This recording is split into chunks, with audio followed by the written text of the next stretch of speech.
வணக்கம். இந்திரன், சந்திரன், சூரிய, சந்திரன், பறை, பறை எல்லாம் ஒண்ணுதான். பறையன், பிறையன். பறையன்னா சூரியன் அர்த்தம், பிறையன்னா சந்திரன் அர்த்தம். இவன் பின் வருபவன். அதே மாதிரி பறையன்னா சூரியன் அர்த்தம், சாம்பான்னா சந்திரன் அர்த்தம். இந்த சாம்பான் என்கின்ற சொல்லு சந்திரனை குறிக்கக்கூடிய சொல்லு. சிவனாக இங்க பூமியில் பிறந்தவன் யாரு? பௌத்தன். அவன் பௌர்ணமி பிறப்பாக இங்கு பிறந்தவன். பாண்டிய மரப சந்திரகுலம்னு நம்ம சொல்றோம் இல்லையா? பாண்டிய மரபு என்பதே சந்திரகுலம். சூரிய குலம் என்பது அதற்கு முன்னதாக வந்தது. அது தேவேந்திர பறையனை குறிக்கக்கூடியது. பறையன் யாரு? பரத்தில் இருக்கக்கூடிய ஐயன் சூரியன். பிறையன் சந்திரன்.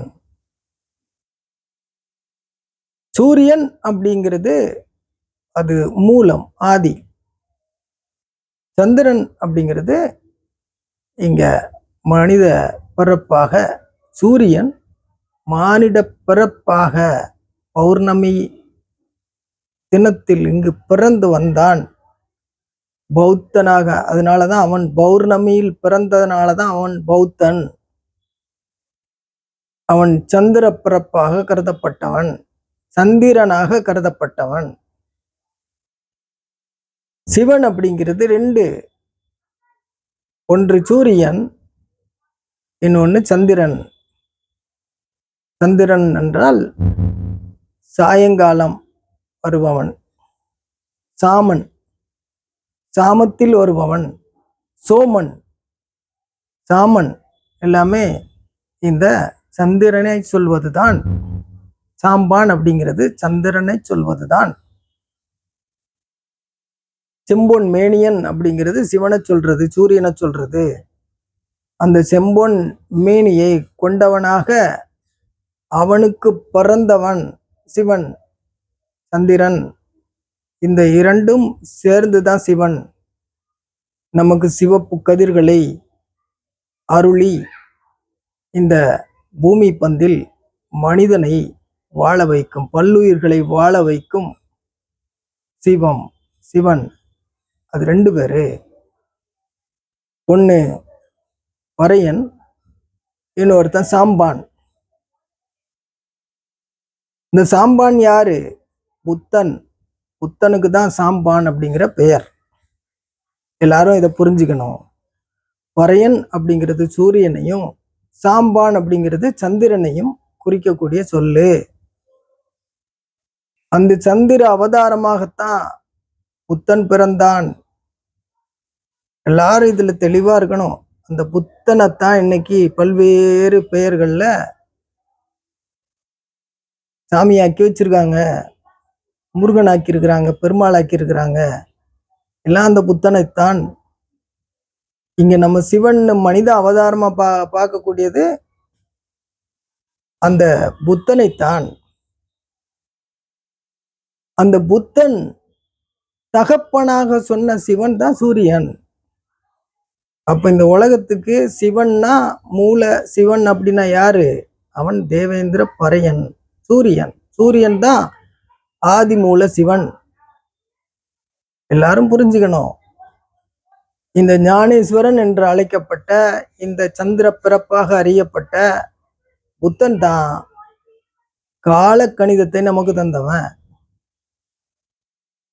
அவன் தான் அந்த சூரியனை பஞ்சமனாக, அந்த சிவனை பஞ்சமனாக உணர்த்தி இந்த இயற்கையை பற்றி நமக்கு கற்றுக் கொடுத்தவன். அவன் சூரியன் தான் பஞ்சமன், பறையன், பரபஞ்சமன். அந்த பரபஞ்சமனினுடைய மகனாக இவனும் பரபஞ்சமன் என்ற பெயர் பெற்றான். அப்ப பரபஞ்சமன்னா யாரு? அந்த தேவேந்திர பறையின் பரபஞ்சமன்.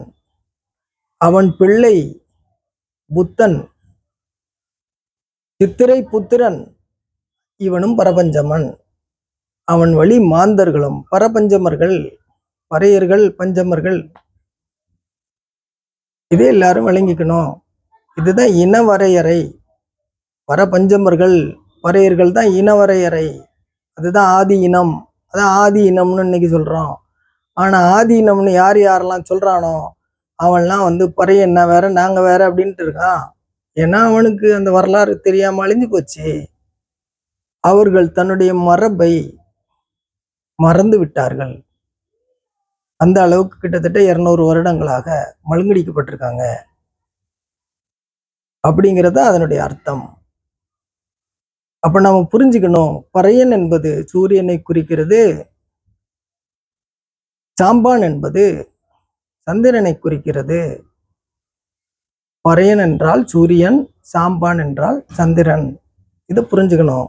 அப்போ ஆதி இனமான இந்த பறையர்களுக்கு பறையர்ல இருந்து தான் அந்த சாம்பான் என்கின்ற அந்த பிரிவு பிறக்குது. அவர்கள் தான் பள்ளி வழிபாட்டை தொடங்கியவர்கள்.